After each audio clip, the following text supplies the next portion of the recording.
Hey YouTube. Okay, so back with the next episode of The Haves and the Have Nots, Season 4, Episode 10, titled Forget the Bubble.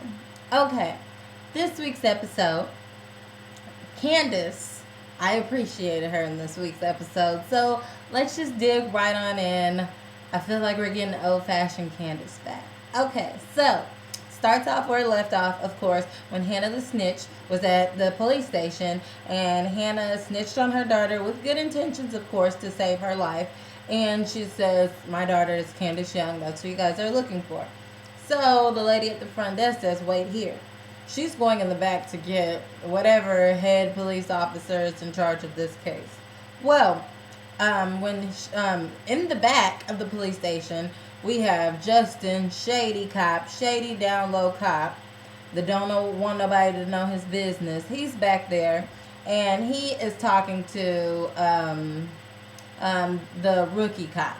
So the rookie cop is basically apologizing, like, "I'm so sorry for the situation earlier. I know I was out of line." And Justin's like, "Just don't let it happen again."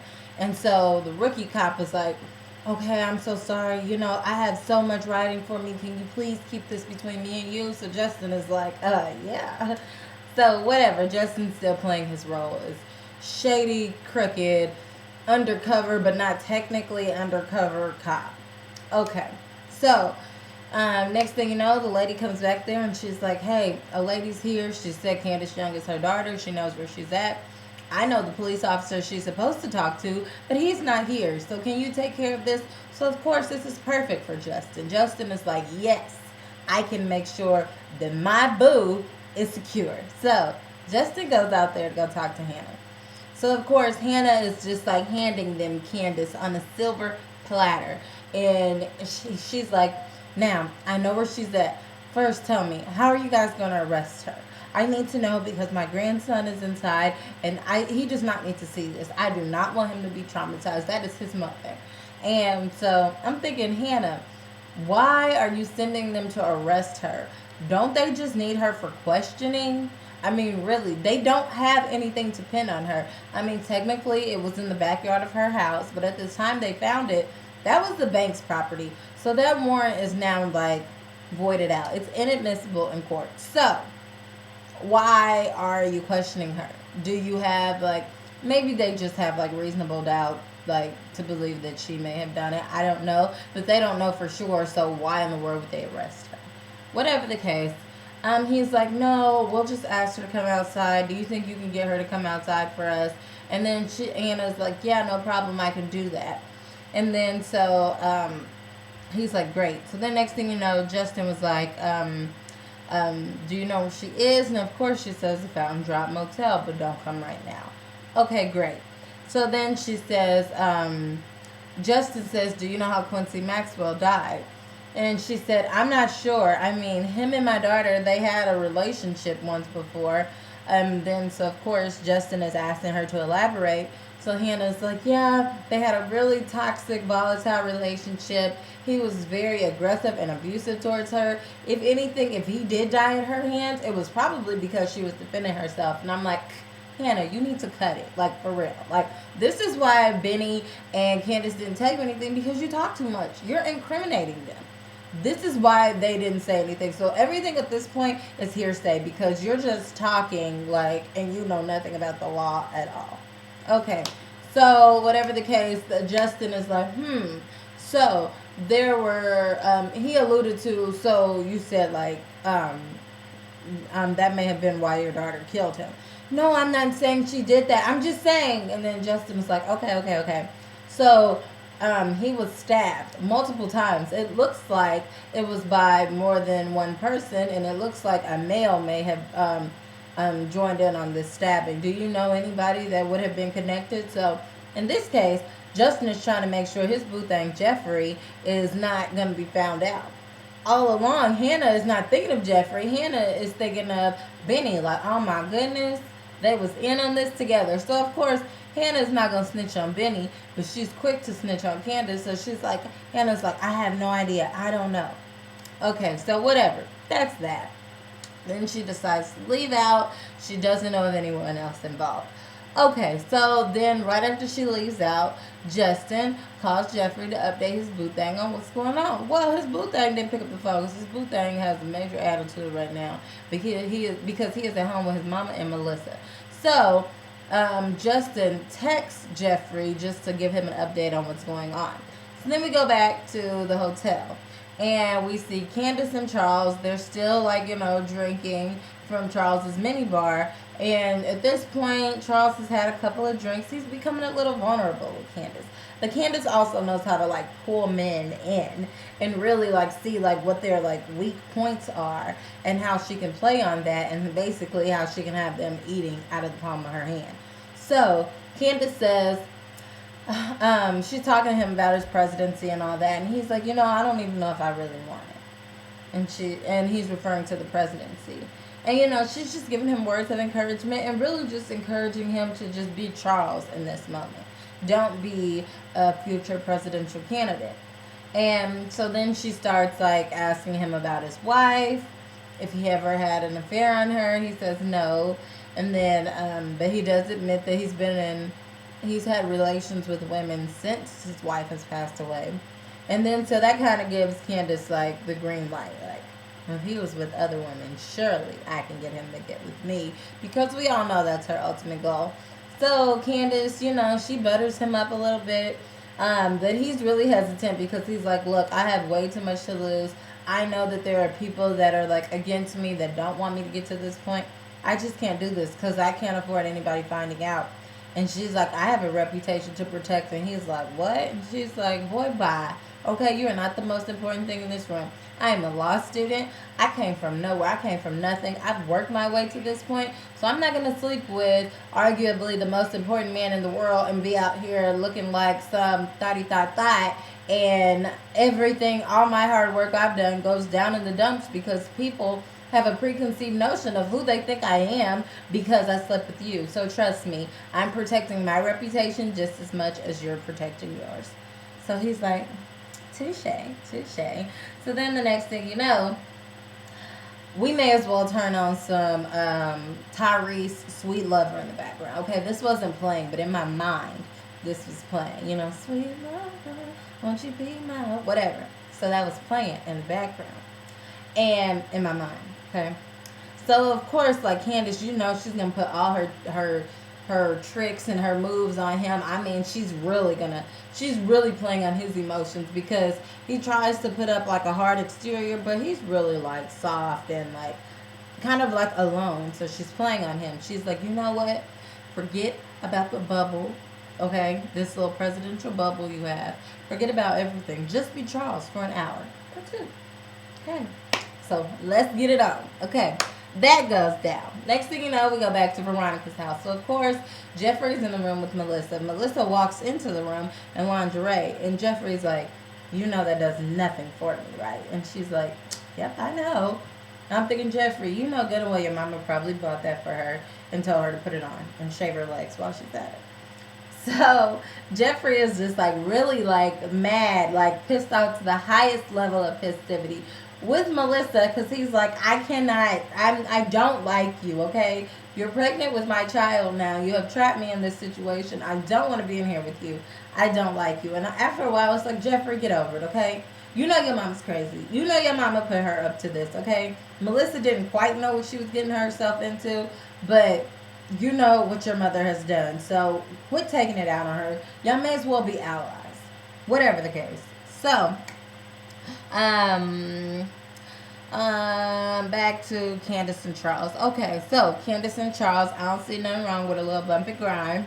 That's what's now playing in the background in my mind. So they're still going at it. Let me see. Jeffrey starts calling Candace to warn her, that the police are looking for her, but but Candace is intertwined with Charles right now, so she can't answer. Okay, so then Melissa sees Jeffrey's bothered, so she's like, what's going on? He's like, none of your business. And she's like, come on. And then, so Melissa's like, was that him outside? And Jeffrey's like, what? She was like, the police officer, was that your lover? Because I could kind of tell by the way that you guys were interacting. And then he says, yes, actually it was. Then he starts going into intimate details. And we had just hooked up, and he did this to me, and I did that to him, and this is what it felt like. And he was like really like mapping out the whole like scenery. Like you could create a visual in your mind, because he was really trying to get to Melissa to either make her like back off and never ask him again, because maybe she wouldn't want to know the intimate details, or kind of to rub it in her face like, yes, this is what I want. I will never want you. You trapped me. Okay, so next thing you know, just as we all suspected, okay, Ice Queen Veronica standing outside the door, okay? So then Veronica walks in right when Jeffrey is getting to the good part, okay? Like, me and Justin did this, this, and that, and Veronica's like, go ahead and finish. And then so Jeffrey's like, oh, are you sure you're ready? So, you know, Jeffrey, after a while when he's around Veronica, he starts to get like real bold. Like, I'm sick of you, okay? So then she's like, Veronica says, oh, yeah, go ahead. I love it when a queen comes for me. Come on, baby. So she's like adjusting her attitude at this point, too. And it's like a face off back and forth. So then Melissa, she feels sorry for Jeffrey. So Melissa's like, you know what? I think that he should be with him if he wants to be with him. So Veronica is like, you think now? Like, Veronica is so rude to Melissa, but like Melissa falls for it every time, and she never has anything to say in response, because of course Veronica pays Melissa's dad's medical bills, so she always holds that over her head. Okay, and Veronica's like cracking up laughing, like the thing thinks, oh my gosh. And then she was like, you know what you need to do, Melissa? Shut up and carry my grandbaby. You are not supposed to think. And then she turns to Jeffrey and was like, bottom line, don't see that man again. Ever again. And so Jeffrey, he's getting all big and bold, and he's like, look here. I'm here, so just let it go. Just leave me alone. You wanted me to get here in this house, and this is where I am. Let it go. And then he's like, and then so Veronica's like, I'm not afraid of you. And he says something like Bobby's safe or something like that, which is the kid that he got real physical and violent with when he was younger, because he was provoked. And he kind of like threw that out there as like a warning sign for her. And so Veronica's like, look, I'm just trying to make your life better, okay? That's all I'm trying to do. I understand that Melissa, she's not as good as your mom, okay? I mean, she may have an imperfection here and an imperfection there, and sometimes she's a little stupid. I mean, but she's decent, okay? I've gotten a decent thing here for you. Just enjoy your wife, okay? So Jeffrey is like still like, whatever. I don't want her just looking at Veronica like, get out of my face, okay? And Veronica's like, you guys have a nice night. Veronica is cuckoo for Cocoa Puffs. So Veronica leaves out the room, okay? Then Melissa is like crying really hard. Jeffrey is just staring into space, pissed off. And Melissa is like, Jeffrey, I am just so sorry. And I had no idea that you had to deal with these types of things. You know what? She'll be sleeping an hour. Just go with your man. I will take care of it, okay? And then Jeffrey is like not responding to her still. And she's like, she has a will, right? I mean, I just need so much money for my dad's medical expenses, and we can call it that. She's going to pass out. She's miserable. I know what time she goes to sleep. You can leave and go, and I'll take care of it. I just need my half. And then Jeffrey is like, I'm not going to do anything to my mom. And because Jeffrey still loves his mom. Even though she's crazy, he's not going to try to kill her. Well, so we think. Whatever. So he's telling her, he's staring straight into space. He's like, I'm going to jail for murder. And then so Melissa's like, with a mother like that, I'm surprised you're not a serial killer. And then, because really initially Melissa didn't believe him, and he's like, no, I'm dead serious. And so she's like, well, like I said, if you want to leave, you can leave, and I'll be sure to take care of it. Okay. So next thing you know, Oscar finally calls Jim back because he has found Wyatt. He found Wyatt in these like high rises, which actually his Jim used to own the building or something like that. And Wyatt paid a ridiculous amount of money for this high rise, like 3 times what it's worth, and he has all his money in an offshore bank account. It'll be easy to like come up with a scheme and bribe him out of his money because clearly they bribed him into buying his place for the price that he bought it for. So he got ripped off, so they know they'll be able to get the money back. So Jim is like, great job. I mean, Oscar, I didn't expect you to get back to me this quick. And Oscar is like, look, I'm usually quicker than this, but I have a lot of stuff going on. So I'll get back to you when I get more information. And he gave Jim the address to where Wyatt is. Okay, so then Jim calls George, which is that detective that wanted Jim to set up Candace. He calls George, and basically he agreed to set up Candace by wearing a wire in exchange for all those blackmail photos. Okay, so then all of a sudden, go back to the Cryer residence. We see Hannah pull up outside in the car that Catherine gave her. So Jim looks out the window, and he's like, what is she doing in my daughter's car? And Catherine is like, relax. I gave it to her. No, you're not. She's going to get out of that car now. And then Catherine is like, goodness, oh my gosh. I gave it to her. The title is in her name and everything. Just let it go. So, next thing you know, Hannah talks to Catherine. She's like, I need a criminal lawyer for my kids. I really can't go into detail, but I need it for my kids. So Hannah was like, oh, Benny and 9. Catherine said Benny and 9. And then Hannah says, Benny and Candace. She said 9. She said, no, Candace. I'm thinking, oh, now you want to stand up for your daughter, okay? She's seen you disrespect your daughter a million times. She's talked about your daughter, and you've talked about your daughter, and now all of a sudden your daughter's in a tight space, and you're feeling like a mother, and you're like, no, now her name's not 9. You've never defended her before. I mean, I understand the whole essence of I can talk about my family, but you can't. But, Hannah, you should have been standing up for your daughter a long time ago. So, whatever the case, Hannah's like, whatever, that's still my daughter, okay, so just respect it. By helping Benny, you have to help her. So whatever. So then Catherine says, Veronica's the best, you know that. And then Hannah's like, I'm not trying to deal with Veronica. And she was like, look, she's the best, but I'll call Marty in the morning and see what Marty can do for me. So whatever the case. Then right after, back to the hotel with Candace and Charles. So, right after they get done doing what they do, Charles is like amazed. Like, oh my gosh, the types of things you can do. Woo! So, she's like, I know. The men, they love it. And he's like, so you've been with a lot of men. And she was like, in my past life.